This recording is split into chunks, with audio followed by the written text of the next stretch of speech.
Here we go. Okay. Donald Trump, criminally indicted in Georgia, making this the fourth time in 6 months that the former president will be arrested. It looks like we're getting reports that 10 indictments have been handed down, and the district attorney for Fulton County, Georgia, Fani Willis, is going to be doing a press conference after the indictment, which right now is sealed. They're going to print it out. We'll know exactly what's in it, and she will do a press conference later on this evening. Donald Trump criminally indicted in Georgia. The indictment is still sealed. We're expecting a press conference momentarily before it's released. The evidence was overwhelming, and it happened much faster than anyone could have predicted. The indictments happened much quicker than anybody could have predicted. There was just too much evidence, too much not to indict. Last week, the Fulton County District Attorney, Fani Willis, announced she would convene this grand jury for this week. We expected it to start on Tuesday, not Monday, but it started on Monday, and we expected testimony throughout the week, with a possible indictment maybe on Friday or early next week. The indictments were supposed to be handed down in late August, not on August 14th. The grand jury showed up Monday, and they said, after hearing more testimony, that's enough. They retired to the jury room and came back with what we believe are 10 indictments. Again, if you're hearing this not live, this is before the indictments have been unsealed and before Fani Willis gives her press conference. At roughly 9 p.m. Eastern on Monday, Fulton County Judge Robert McBurney, he'll be the presiding justice in the case. He returned to his bench, signed the indictment, and as I keep mentioning, it is sealed. We only know that there are 10 indictments, and there is a possibility that some of those indictments may not include election interference or have anything to do with Donald Trump. This grand jury is also looking at other cases, so those 10 indictments may not all be Donald Trump. And we don't know who has been indicted. I think it's a safe bet that those 10 indictments are for Donald Trump. We don't know yet. On Monday, Fulton County, Georgia's District Attorney Fani Willis brought at least 3 witnesses before the grand jury, looking into Donald Trump's attempts to overturn the 2020 presidential election results in Georgia. This grand jury seems to have indicted Donald Trump on several counts for the role he played in attempting to overturn the election results immediately after the 2020 election and all the way through till January 6th. As I said, this makes the 4th criminal arrest. He will be arrested, and the sheriff for Fulton County has said there will be a mugshot. This will be the 4th arrest in roughly 6 months, and the year isn't over. After nearly 2.5 years of investigations, as well as an advisory grand jury, prosecutors brought at least 3 witnesses in to testify before this grand jury, far different from the advisory grand jury. This grand jury handed down real indictments. 24 jurors sit on this grand jury, and in order to get an indictment, you need a simple majority. 13 have to vote yes. It'll be interesting to see what the vote was. I'm not sure if we get the tally, if it was unanimous. I suspect it was. Jeff Duncan, who was the lieutenant governor of Georgia up until January of this year, testified on Monday. He's a Republican. Duncan was openly critical of Donald Trump before and after January 6th and called Trump's claims of election fraud in Georgia flat out wrong. On Monday, before the indictments, on the same day, Gabe Sterling testified. He is the chief operating officer in the office of the Georgia Secretary of State. He testified before the grand jury. If you remember, right before January 6th, a couple of weeks before January 6th, he went before a bank of microphones in the state capitol and said the death threats have to stop. He publicly castigated Trump and his associates, telling them to knock it off with the claims of election fraud. Sterling is a Republican.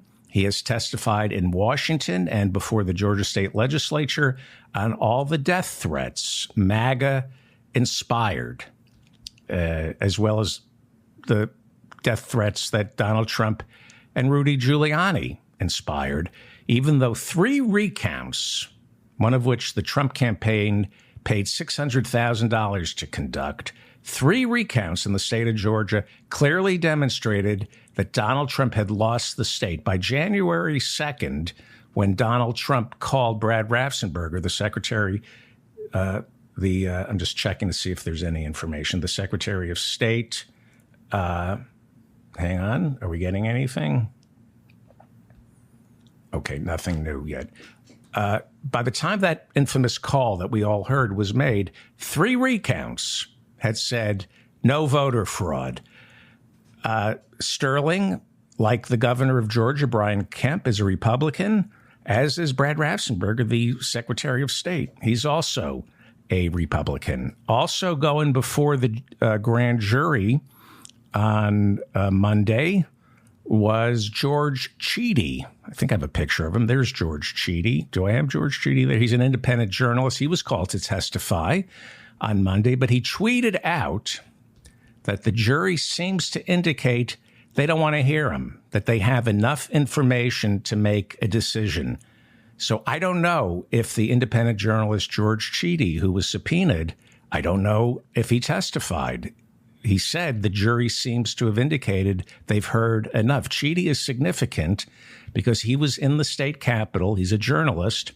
And while he was in the state capitol of Georgia on December 14th, he stumbled into the meeting of the fake electors on December 14th. And that meeting will be used as evidence that Donald Trump conspired to commit forgery. He solicited numerous false statements. I don't know what the indictment, how it reads. This is before the indictment comes down. But I suspect if Donald Trump gets all 10 indictments, it'll be for soliciting numerous false statements, coercing subordinates into committing crimes for him. I'll get to the RICO predicates, the RICO prosecution in a second. Everybody is saying that it's a RICO prosecution, and I'll try to explain what that is for you. But think of each of these crimes as predicates. They call them RICO predicates because they fall into one portfolio of a larger crime, a larger narrative, a conspiracy run by someone at the top, racketeering, organizing individuals to commit small crimes that add up to a much bigger one. That's what a RICO prosecution is. In other words, somebody at the top, a mobster, or in this case, Donald Trump, organizes a bunch of people to commit second or third degree felonies, possibly misdemeanors. But when you add up all the felonies, all the misdemeanors, they're all organized by one guy at the top, organized crime. In this case, it would be Donald Trump. Through a RICO prosecution, you can prosecute the top guy and charge him with racketeering. That's what a RICO prosecution looks like. And I will talk about that more because it's a little confusing if you're not a lawyer. Now, earlier in the day, the Fulton County Court accidentally posted what looked like the indictments online. Screen captures. Hang on, let me just check. Okay, nothing new. Earlier in the day, the Fulton County Court accidentally posted the indictment online. It immediately took it down. The screen captures immediately revealed that they were overturning Roe v. Wade. Oh, wait, that's the leak from last year. I'm sorry. But I did, some of you, I'm sure all of you, got an early look at these indictments that were posted temporarily on the web. And those, it added up to 39 counts. And we now believe there are 10 indictments, not 39. The 39 counts posted at first glance appeared to all be RICO predicates. And by that, I mean they all seem to be indicting Donald Trump. Donald Trump was named as the person being indicted from the leak. And all the charges appeared to be RICO predicates, all conspiracy to commit a whole suite of crimes. Again, think of RICO as a portfolio of conspiratorial crimes. Anytime you hear the word conspiracy, if the indictments come down later tonight and you hear the word conspiracy, chances are it's part of the RICO prosecution. It's where a mob boss doesn't necessarily commit each individual crime, but he is guilty of ordering people below him to commit them. As I said earlier, there was an advisory grand jury assembled last year to assist the Fulton County District Attorney to get sworn testimony under oath to get an idea of what another grand jury that can hand down indictments like the one on Monday. It's like a dress rehearsal to see what kind of evidence you can get. So the advisory grand jury from last year could not hand down indictments, but it can make recommendations, and it did. Last year, it suggested that there were at least 12 people who should be indicted. During an interview with the foreman of that advisory grand jury last year, she said she couldn't reveal who they recommended to be indicted, but she winked and smiled, and she said, it's pretty much everyone you expect it to be. So Donald Trump and Rudy Giuliani. The jury also recommended charges of perjury. This is the advisory grand jury, not the grand jury that seems to have handed down 10 indictments late Monday night. The advisory jury last year recommended charges of perjury, suggesting that some of the big-name Trump associates who got dragged before the advisory grand jury had lied under oath. Now, Trump did not testify before the advisory grand jury or the one that just handed down these indictments, so he can't be charged with perjury.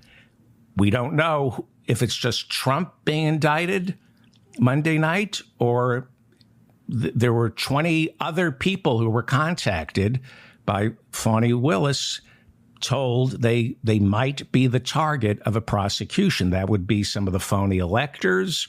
That is most probably Sidney Powell, Trump's attorney, and Kenneth Chesebro, who wrote the memos, as well as John Eastman, who wrote the memos that gave legal heft to the forgery, and, of course, Rudy Giuliani. As I've said, this has the potential to be the trial of the century. It involves celebrity, power, and most importantly, race. It is bigger than OJ because it will be televised.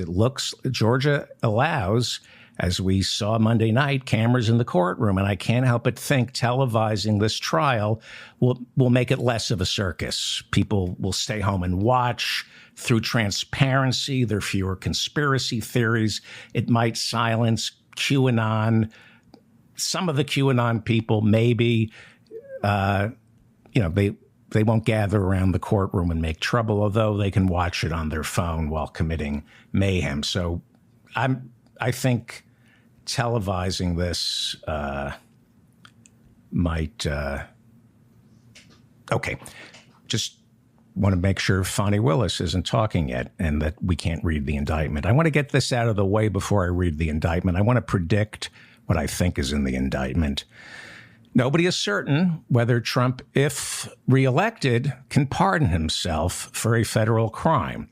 We are certain, however, that he cannot pardon himself for crimes committed in a state. Now, it is conceivable that Trump wins by a landslide in 2024 and the Republican governor and Georgia state legislature, they become so browbeaten by Trump, they pass some bill pardoning him, and the state Supreme Court is so terrified, they sign off on the pardon. But that's the end of the world. If that happens, it's the end of the world. The federal government has no part in this criminal prosecution.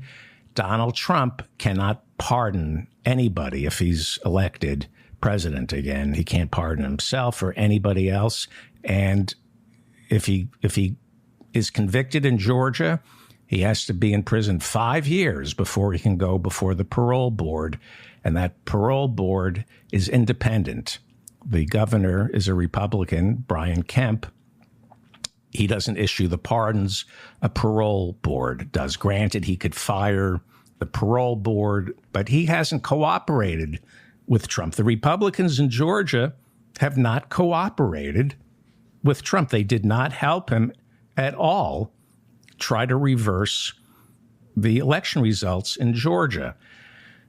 I would assume that while Fani Willis is not working with Special Counsel Jack Smith, I would assume the two offices are coordinating on some level. I don't know. I do know the January 6th committee coordinated with the Justice Department to make sure they wouldn't contaminate any criminal prosecutions of Trump or his associates.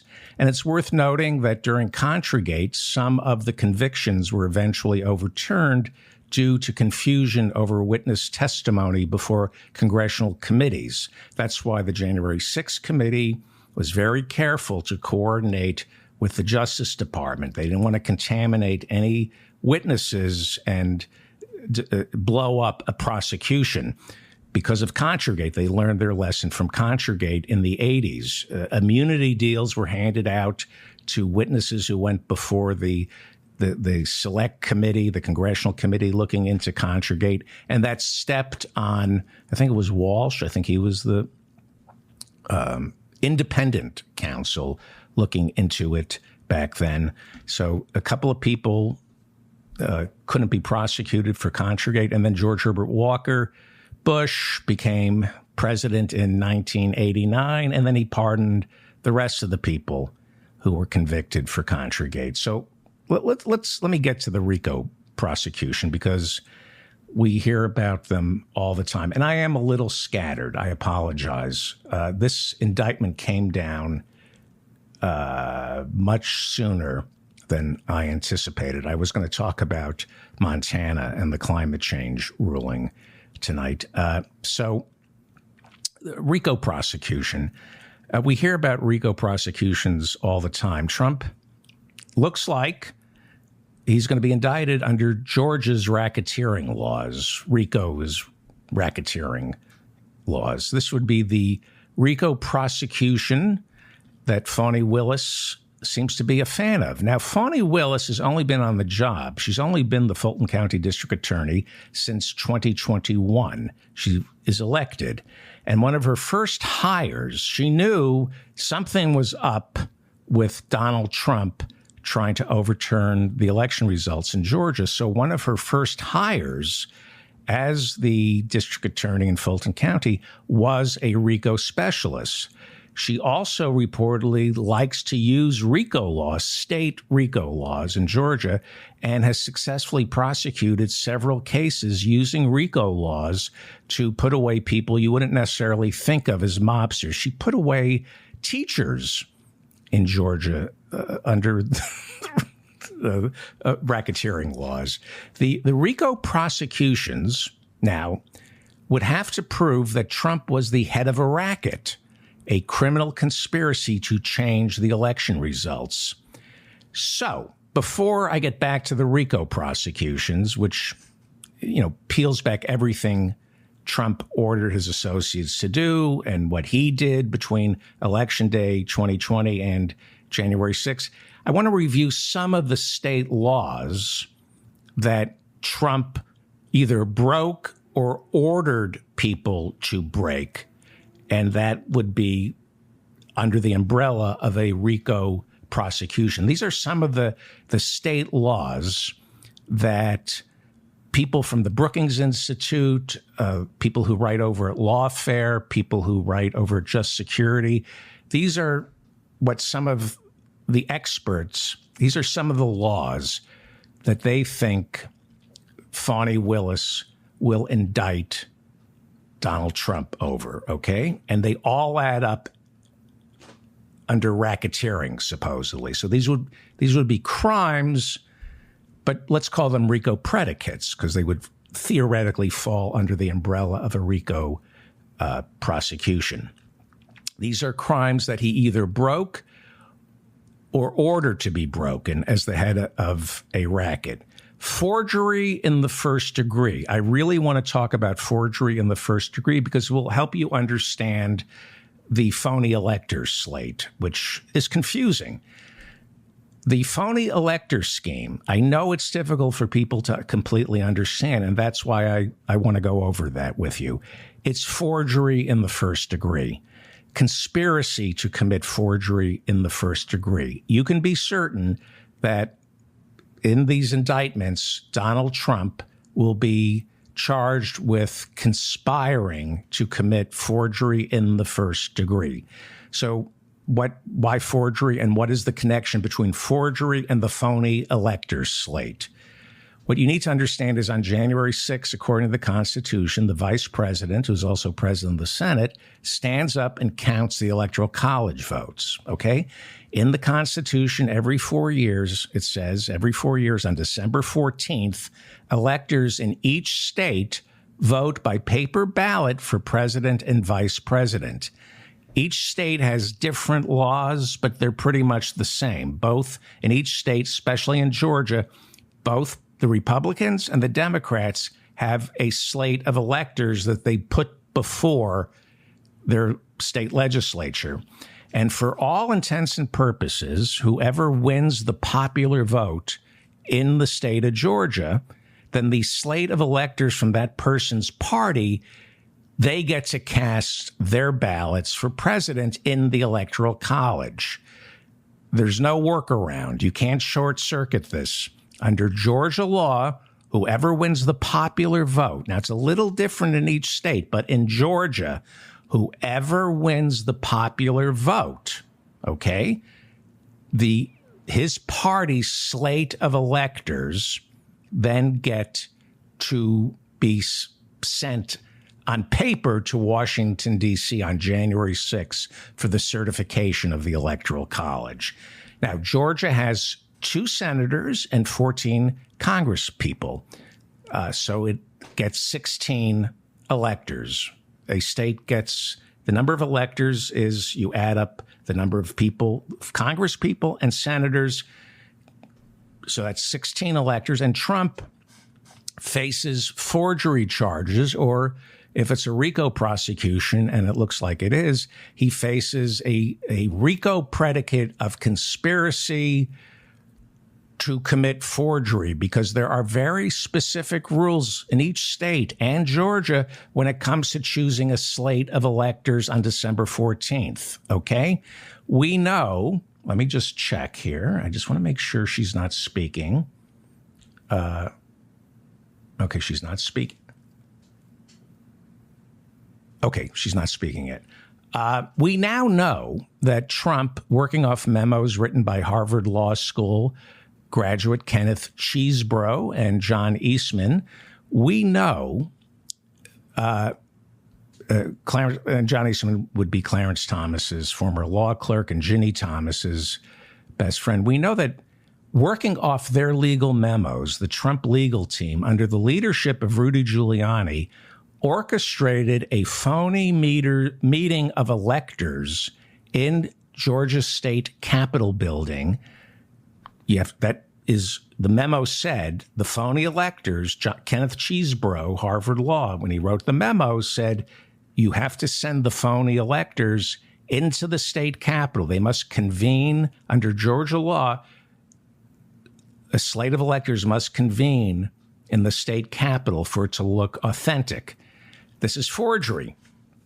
And so you have to understand that there was a conspiracy. Rudy Giuliani, Kenneth Chesebro, John Eastman, and local attorneys and Republican officials on the ground in Georgia, they conspired to orchestrate a phony meeting of electors in the state capital of Georgia in order to send an alternative slate of fake electors to be considered when Mike Pence tallies the electoral count on January 6th.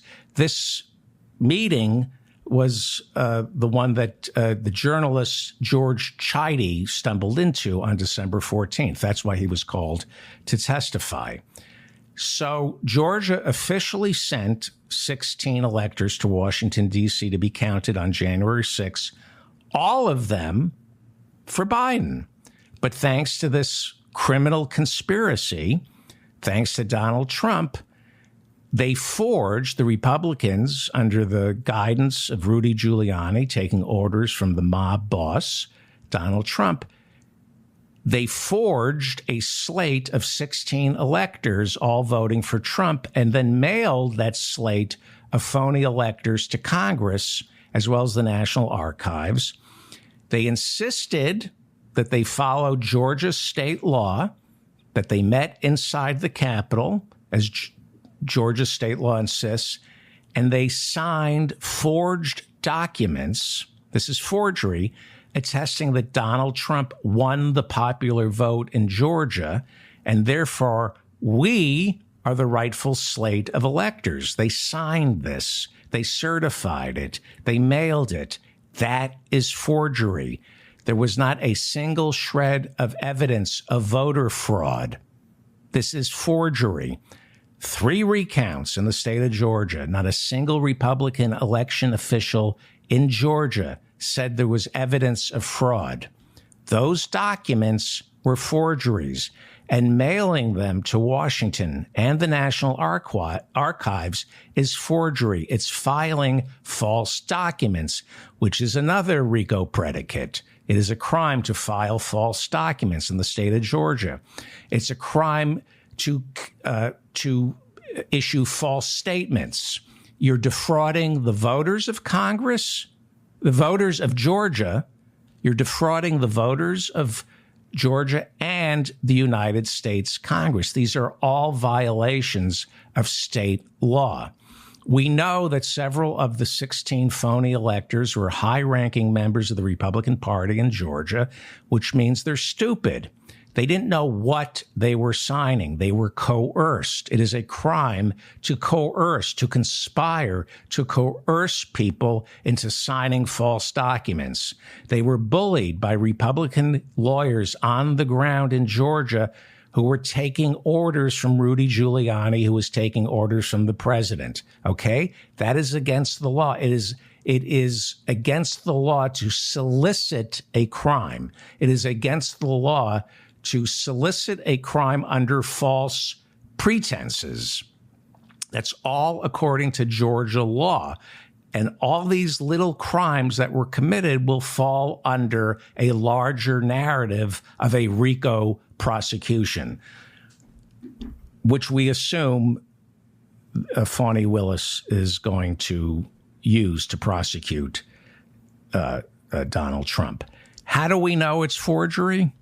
How do we know? How do we know these are false statements? Joe Biden won Georgia by 11,779 votes. How do we know that? The state of Georgia conducted 3 recounts. 3 paper ballots were hand counted.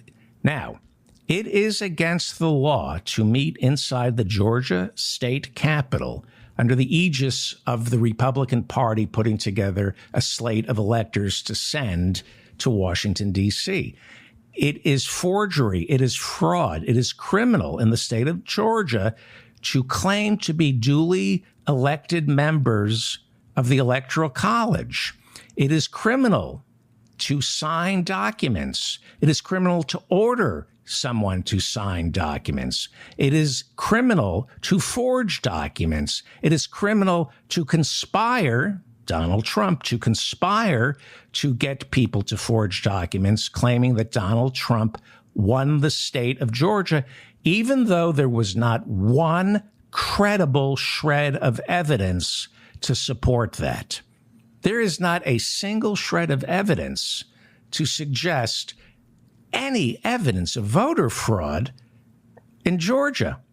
The Republican Secretary of State, Brad Raffensperger, oversaw the elections. He's a Republican.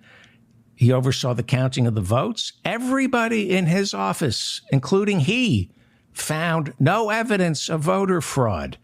You've heard the infamous phone call. 3 recounts. That's what they said to the president, to then President Donald Trump. The courts in Georgia had all dismissed Rudy's challenges of election fraud. So while the phony electors prosecution is a lot to try to understand, it is most definitely, when these indictments are unsealed, it is most definitely going to be the chief reason Trump will be charged with conspiracy to commit forgery, or at least to order the falsified documents and the false statements. Now, we know that Fani Willis, the district attorney, has already granted immunity to some of those 16 phony electors, which means they flipped. They're going to name all the Republican lawyers who were taking orders from Rudy Giuliani, who told them what documents to sign and how to forge a slate of fake electors. And Rudy Giuliani was getting that information from Harvard Law School graduate Kenneth Chesebro, who wrote the memos on how to forge a fake slate of electors. And the memos also came from John Eastman, Ginny Thomas's best friend. He was also the former, he was a law clerk for Justice Clarence Thomas. Okay.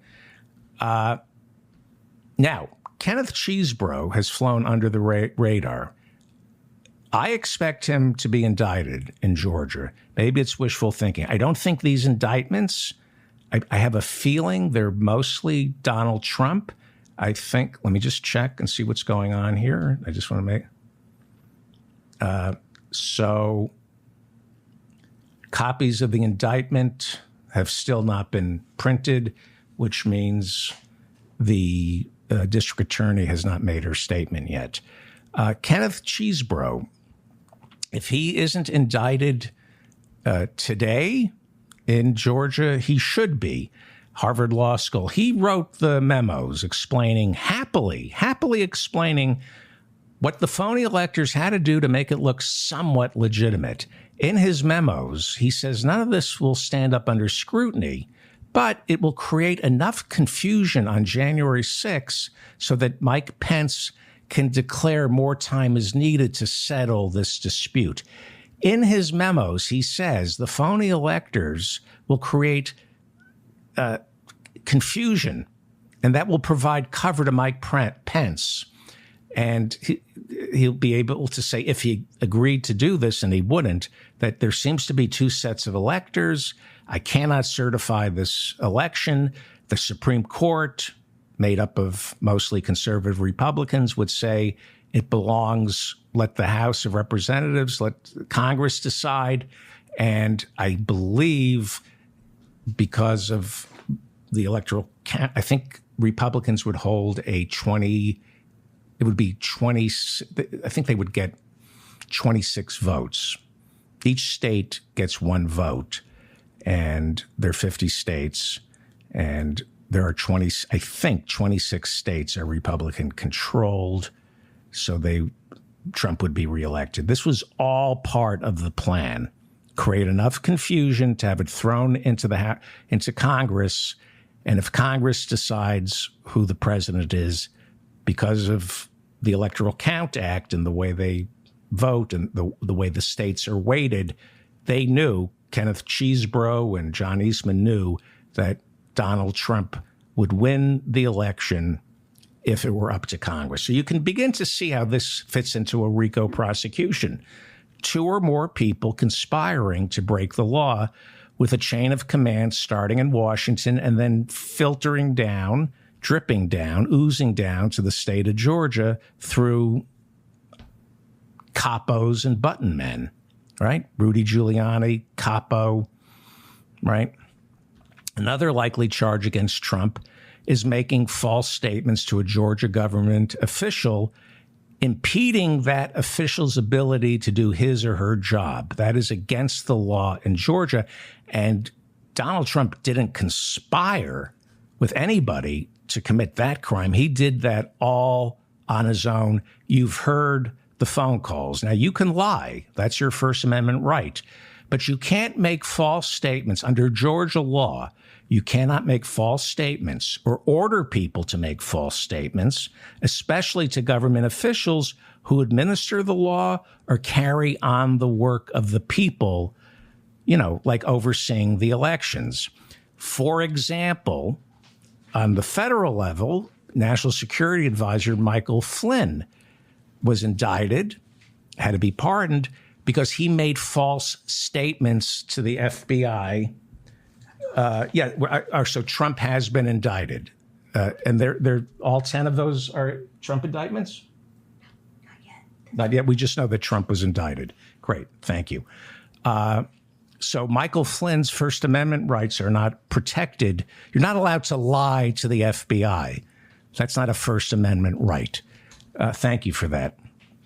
So throughout December of 2020, Trump was making calls to the governor of Georgia, Republican Brian Kemp, as well as other elected officials, insisting he had evidence of voter fraud. Brad Raffensperger, the Secretary of State, wouldn't take his calls. Throughout December, Donald Trump was calling every day. Brad Raffensperger, Secretary of State of Georgia, Republican, would not take Donald Trump's calls. This is the crime that Donald Trump will probably be indicted for. He was acting, as they say, under the color of law, right? He is the president of the United States. He controls the executive branch. He hires and fires. He fired James Comey. Remember that? The head of the FBI? There's supposed to be walls between the Oval Office and the Justice Department and the FBI. But in the end, they answer to Donald Trump. He got away with firing James Comey. They brief him. The FBI, the Attorney General, they brief him as much as he wants to be briefed. So when the President of the United States picks up a phone and calls a Georgia state election official and insists, I have evidence of voter fraud, in the hope of getting those state election officials to act on that information, and if that information is false, knowingly false, that is a crime. The crime of making false statements through a telephone call. It's against the law. It's not protected by the First Amendment. It's a crime to make false statements in writing, like the 16 phony electors, right? It's a crime to order people to make false statements in writing, okay? False testimony before the Georgia state legislature, which Rudy Giuliani is most certainly guilty of. They are all illegal. Rudy Giuliani went before several Georgia committees in the legislative branch and claimed voter fraud, which he knew was a lie. If he's so drunk, who knows what he knew. It is illegal to make false statements. The First Amendment does not protect perjury. This is not freedom of speech. Most crimes start with words. Give me your money or I'll kill you is not protected by freedom of speech. And this is what Trump's attorneys are claiming. It is sophistry. You cannot knowingly lie to Georgia government officials verbally or in writing with the intent of overturning election results based on a lie. We know Trump knew he was lying. Now, here's the important thing. It's called mens rea, the criminal mind. Now, if Trump thought he'd won Georgia, if he honestly thought he had won Georgia, then it would be hard for Fani Willis to prove criminal intent. You'll notice he's changed his tune recently under advice of counsel. I was watching him at the Iowa State Fair, and he was saying, I believe I won Georgia. But that's not what he said back when he was committing these crimes, and that's not what he's still saying. He's still saying he won. He was saying in the lead up to January 6th, he was saying or implying, I'm the president of the United States. I have information nobody else has, and there is voter fraud in Georgia, and I want you to act on this. Under the color of law, as the commander-in-chief, he told the Secretary of State in Georgia, I have information that there is voter fraud. You've been notified. Listen to the tape. I've played it on the show. I have information there is voter fraud. You are now notified, and you're opening yourself up to prosecution because you've been notified of a crime, and your failure to do anything about it opens you up to a prosecution. That is against the law, to strong arm and coerce the Secretary of State of Georgia with false information. The Republican governor, the Republican Secretary of State, the Republican State Attorney General, the Lieutenant Governor, they knew he was lying. They had conducted 3 recounts. Nothing.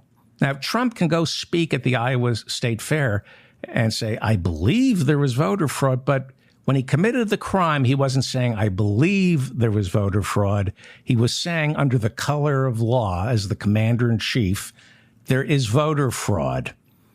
And a criminal indictment, a criminal trial that will be televised means there is no way Donald Trump will be taking the stand. He won't be putting on the gloves, because the minute he opens his mouth, he will perjure and incriminate himself. The first thing out of his mouth will be perjury, and he will incriminate himself. Fani Willis must prove criminal intent on charges of knowingly making false statements, okay? So, did Donald Trump knowingly make false statements? For Trump and his lawyers to prove to a jury that Donald Trump believed he was telling the truth, then since he will never testify, his lawyers must prove to a jury that Trump was working off a box of evidence that proved voter fraud. He was officially called the head of a criminal group, so it's a RICO prosecution. That's fantastic. So, in order to prove, thank you for that. In order to prove criminal intent, in order to prove that there was no criminal intent, Trump's attorneys must prove to a jury that Trump was working off a box of evidence that proved voter fraud. He had no box. He had no files, nothing. He must prove that he was told by someone that there was evidence of voter fraud. He has to point to one person, one shred of evidence that convinced him there was voter fraud. And if he can produce that one expert, that one shred of evidence that there was voter fraud, then and only then could you maybe convince a jury that Donald Trump truly believed there was voter fraud. And therefore, you would have a problem convicting him on making false statements, because at the time, he was working off evidence that had been presented to him, but there is no one. Nobody told him there was voter fraud. Nobody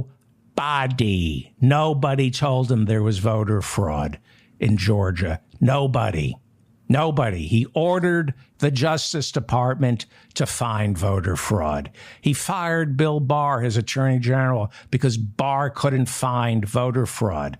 And then he was going to fire the acting attorney general, Rosen, and replace him with Jeffrey Clark, a low-level attorney in the environmental department of the Justice Department, because Jeffrey Clark was the only lawyer in the Justice Department willing to say there was voter fraud. And there was a showdown in the White House when Trump was going to fire the acting attorney general and replace him with Jeffrey Clark. Everyone was in the room. Jeffrey Clark, Rosen, Donahue, the assistant attorney general, the deputy assistant attorney general, and all of Trump's White House counsel. And everybody told him, you cannot fire Rosen and replace him with Jeffrey Clark. You cannot do this. This is what Stephen Engel told the January 6th committee, and I think it really sums up what Trump was trying to pull off here.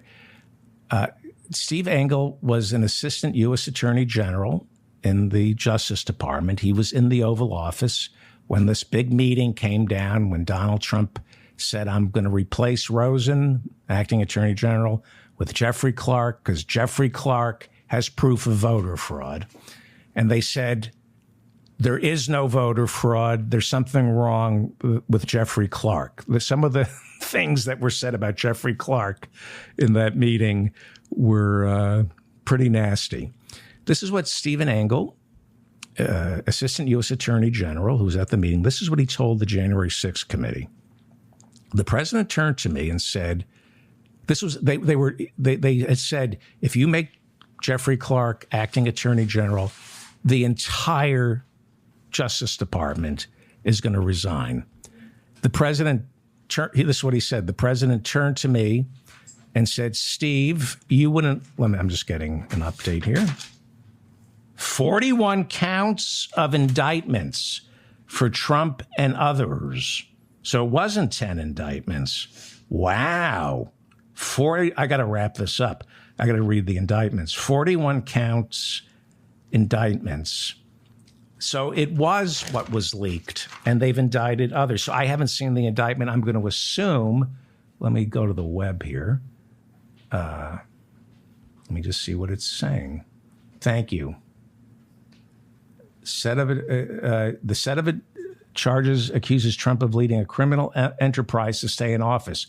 41 counts named in the indictment, from racketeering charges to conspiracy to commit forgery to perjury. All right. So somebody lied before the advisory grand jury last year. This is the largest set of indictments that Trump faces. It's bigger than any of the other three indictments. He's been charged with 13 counts. And okay, so I need to read this. Okay, I'm going to wrap it up. This is what I'm going to wrap it up. I got to go read the indictments. Yeah.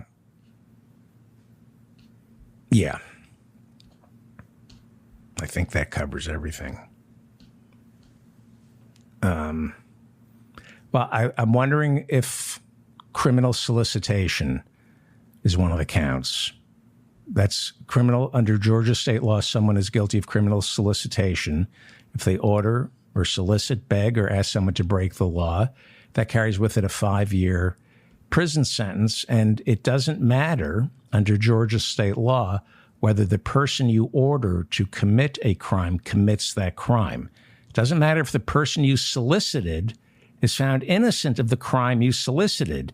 If you asked, ordered, beseeched that person to commit a crime, regardless of whether or not it was committed, you are guilty of criminal solicitation. Trump, this is going to be a RICO prosecution. So you see how this is interesting. Rudy knows RICO prosecutions. He put people away back in the 80s using the RICOs. But Trump isn't even a good mobster. Remember Paul Sorvino in Goodfellas? He was Trump and 18 others in Georgia, voter fraud. Others unnamed so far. 18 others have been indicted? Interesting. So definitely, here's my prediction. Definitely Rudy. Definitely Kenneth Chesebro. Definitely Sidney Powell. I think John Eastman. There's a Marjorie Taylor Greene's lawyer whose name escapes me. I bet he might be. And then the phony slate of electors. Probably very few Republicans from Georgia. I would have to assume they're mostly Washington insiders who've been indicted. I wonder if Mark Meadows, the White House chief of staff under Trump, has been indicted, because he went down there and tried to bully election officials. So he might be somebody indicted. But as far as mob bosses go, Donald Trump is the worst. You remember Paul Sorvino in Goodfellas? He never talked on the phone. He rarely talked to anyone. All messages went back and forth through his brother, who would whisper them in his ear, right? That way, the worst he could get is criminal solicitation, right? I'm not the trigger man. That's how Paul Sorvino ended up going to prison. And I got to wrap this up. What do we have here? But Trump works, unlike Paul Sorvino, he works the phones. He leaves a paper trail. He's the dumbest. Oh, it's all, yeah, because it's one indictment. Yes, it's a racketeering. So each crime falls under each. Yeah, it's one indictment. I see, because it's racketeering. And then each crime is a predicate that falls underneath it. I'm glad I explained that. All right. This is, I don't know, maybe Trump will get away with this. Maybe he's Big Tuna Accardo and he gets away with this. Okay. I should wrap this up.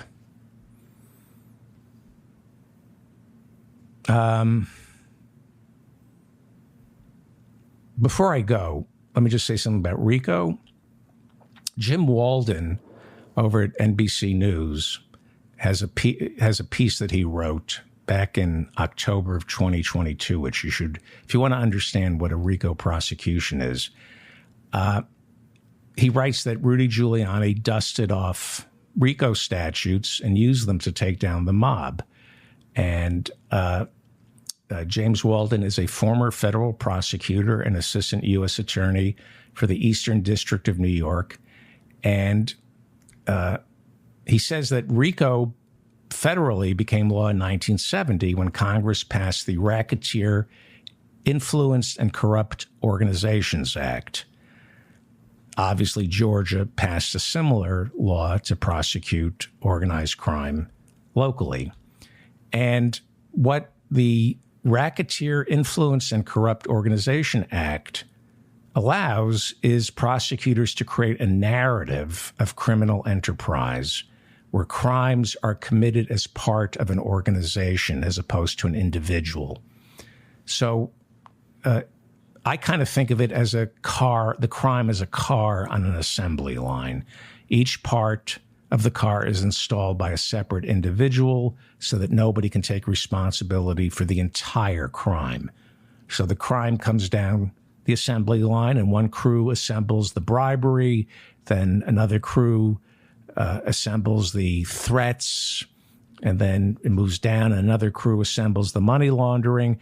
And by the time this crime rolls off the assembly line, you have a brand new crime with 50,000 working parts, but nobody can point to the crime and said, I did it. But with the new RICO Act, well, new in 1970, you can point to a series of crimes and say it's part of a much larger crime scheme. And you stop looking at the assembly line and you go upstairs and arrest Henry Ford for creating the assembly line. In this case, it's Donald Trump. You start at the assembly line, you try to pick off the low-hanging fruit with the intent of getting them to flip so you can get the top guy. Okay, I wonder if Boris Epstein has been indicted. This is serious stuff. This is as serious a crime as the assassination of President Kennedy. The fact that people who killed Kennedy got away with it and Trump didn't doesn't matter. The conspiracy, as I just said, is just as bad. To try to remove a duly elected president is a crime, whether you succeed or not. Climate change, Medicare for all, assault weapons, racist cops, persecution of the LGBTQ community, income inequality, abortion, all of this is way more important than whether or not Donald Trump gets locked up. In fact, the reason Trump rose to power is we've never addressed all these other issues. It is in the best interest of the rich and powerful to distract and scare us with Donald Trump. He is the perfect foil, the perfect distraction. Now, I can get myself all worked up and start thinking, what if he wins? He's going to turn us into Nazi Germany.